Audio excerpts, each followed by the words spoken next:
தோழர்களுக்கு வணக்கம். கோயம்புத்தூரில் ஒரு 43 பிள்ளைங்க கவர்மெண்ட் ஹாஸ்பிட்டலில் அட்மிட் ஆகிருக்காங்க. என்னன்னு கேட்டால் மதிய உணவு சாப்பிட்ருக்காங்க, ஃபுட் பாய்சன் ஆகிருக்குன்றாங்க. இப்போதைக்கு இருக்க தகவல் என்னென்னா, அங்கே பள்ளி ஏதோ சாப்பாட்டில் விழுந்திருக்கு, அதை நான் கவனிக்காமல் விட்டோம்ன்றாங்க. எனக்கு கேள்வி என்னென்னா, இது எல்லா இடத்துலையும் நடக்குது. நான் அரசு பள்ளிக்கூடம் தேவைன்னு சொல்கிறேன். என் குழந்தை அரசு பள்ளியில் படிக்குது, அங்கேயும் நிறைய பிரச்சனைகள் இருக்குது. ஆனால் அரசு பள்ளியில் நான் பார்த்து என் குழந்தைய படிக்கிற இடத்துல டீச்சர்ஸ் அவ்வளோ அற்புதமாக இருக்காங்க, அவ்வளோ டெடிக்கேஷனாக வேலை செய்கிறாங்க. அடுத்த தலைமுறை பிள்ளைகளை எப்படியாச்சும் நல்லபடியாக உருவாக்கணும்னு பார்க்குறாங்க. ஆனால் அங்கே இருக்க அண்டர் செக்ஷனில் இருக்கிற அடிப்படை வேலைகள் சரியாக வேலை செய்யலை. எத்தனை ஸ்கூல்ஸில் ஒழுங்காக பாத்ரூம் சுத்தம் பண்ணவும் அங்கே இருக்க செக்யூரிட்டிஸும் கரெக்டாக வேலை செய்கிறாங்க. இதை கவனிக்க எவனுமே இல்லை.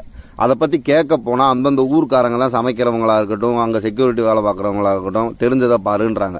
இந்த டீச்சர்ஸும் அவங்கள டிபெண்ட் பண்ணி தான் இருப்பாங்க. இல்லைன்னா அவங்களால ஒன்றுமே வேலை செய்ய முடியாது. எல்லா இடத்துலையும் அப்படியான்னு எனக்கு தெரியல. எங்கள் ஸ்கூலில் என் குழந்தை படிக்கிற ஸ்கூலில் நல்லா தான் இருக்காங்க டீச்சர்ஸ் எல்லாமே. ஆனால் உணவு திட்டங்கள் ப்ராப்பராக நடக்குதான்னா நடக்கலைன்னு தான் நான் சொல்ல முடியும். கொஞ்சம் கொஞ்சம் சரியாகிட்டு இருக்கு, ஆனால் கொஞ்சம் கொஞ்சம் சரியாகலை. என் குழந்தை 1வது படிக்குது. அந்த குழந்தை மத்தியானம் சாப்பாடு சாப்பிட்டுச்சுன்னா மத்தியானம் போய் சாப்பாடு தட்டு கொடுத்து அது வயசுக்கு போய் சாப்பிடுது. சாப்பிட்டு மறுநாள்லேருந்து அதனால பாத்ரூம் போக முடியல. அவ்வளோ அந்த சாப்பாடு அவ்வளோ ஸ்டிஃபாக இருக்குன்றாங்க. அப்போ அது யார் பாப்பா? இது ஏன் பிரச்சனைன்றனால சொல்லலை. 43 குழந்தைங்கன்னா அவங்க வீட்டில் ப்ராப்பராக சாப்பிட முடியாதனால தானே இங்கே சாப்பிட்றாங்க.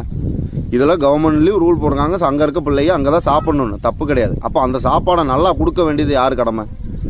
எல்லாமே திட்டங்கள் நல்ல திட்டங்களே கொடுக்குறீங்கன்னு வச்சுக்கோங்க. அந்த திட்டங்கள் எப்படி செயல்படுதுன்னு பார்க்கறது யார் பொறுப்பு?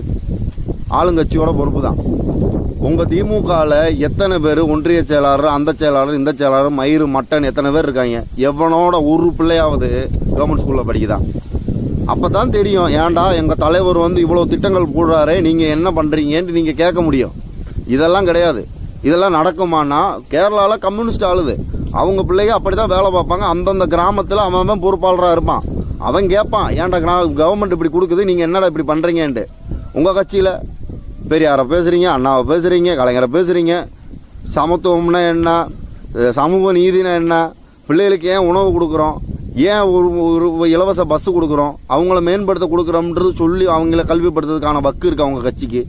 வெள்ளையும் சொல்லையுமா வாரையான், ஊருக்கு வராங்க, அவனாச்சும் ஆராய்ச்சி எடுக்கிறான், அவனுக்கு ஒரு 100-200 பிச்சை கொடுக்குற. இதுதான் எங்களுக்கு உங்கள்கிட்ட தேவையா?